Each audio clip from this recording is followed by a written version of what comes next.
Hey everybody, what's going on? Fresh out of the bank, doing some transactions and getting ripped off a little bit.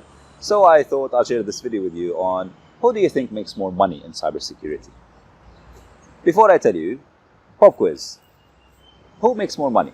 A, penetration tester. B, a policy maker. Think about that for a second. Another pop quiz. Who do you think makes more money? A, penetration tester. B, a salesperson. Think about that for a second. Now, before I give you the answer, let me share with you a quick story. So, a few years into my career, I was traveling, seeing another friend in another country. He also works in cybersecurity, and he wanted to introduce me to one of his friends. So, we go to this friend's house, or villa, should I say, and I was immediately surprised and very impressed. So, it was this beautiful villa. Now, keep in mind, that was a few years into our career, and the guy was pretty much the same age as I was. So, outside there was this beautiful Nissan GTR, beautiful car, very fast car. We walked into his villa, home theater, amazing decor. The guy was obviously very well off and living very comfortably, working in cybersecurity. But now here's the thing, he wasn't doing any technical work. He wasn't a pen tester, he wasn't an incident responder, he wasn't a reverse engineer, none of the technical work. What this guy did was sales. He was working for a vendor, doing a sales job. So if you've answered that a pen tester makes more money than a policymaker, unfortunately, you are incorrect. And if you answered that a pen tester makes more money than a salesperson, unfortunately, you are incorrect. Now, how do I know this? I know this because I have a lot of friends that do these kind of jobs. I have a lot of friends that do pen testing. I have a lot of friends that work in governance, risk, compliance. They do these policies, create these policies, and we discuss things openly. We talk about our salaries, we talk about how much we make, and I know for a fact they make more money than I do. Why is that? Why do you think that is? And why does nobody talk about this? Why is everybody pushing everyone in cybersecurity to go become a pen tester and work into forensics and incident response and all the technical work? And nobody's talking about how much money other disciplines in cybersecurity make. Now, the reason I'm bringing this up is because whenever I see some advice online, I get a little bit ticked off, if I'm being honest. When I see somebody saying, if you want to get into cybersecurity, go and learn programming, go and learn networking, learn Python, learn Ruby, learn PowerShell, learn do CCNA, CCNP, etc.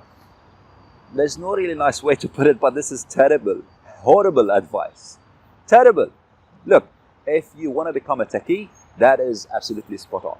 If you want to do pen testing, if you want to do something along the technical disciplines, this is spot on. Yes, you need to become technical. Yes, you need to learn this. And we'll talk about programming specifically, by the way, in another video, because that's not really that necessary.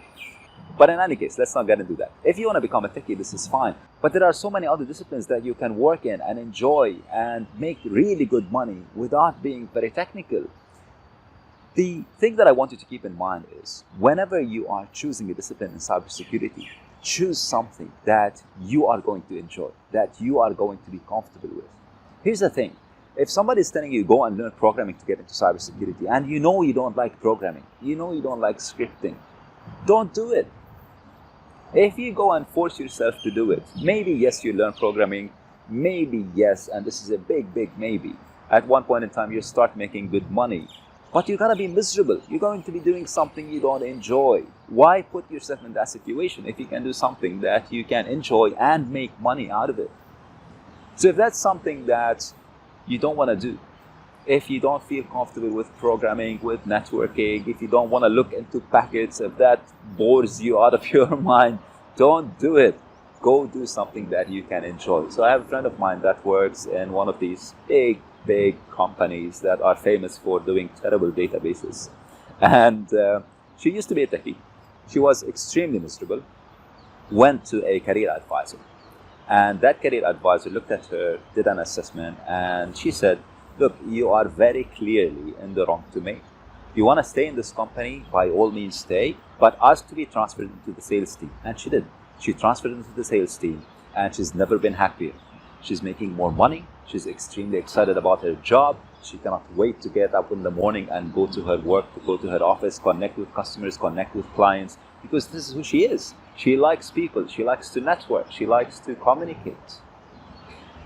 So keep that in mind. Whenever somebody is giving you advice, go and study this, go and study that, Look inwards. Be aware about what is it that you enjoy. Be aware about what is it that you want to do.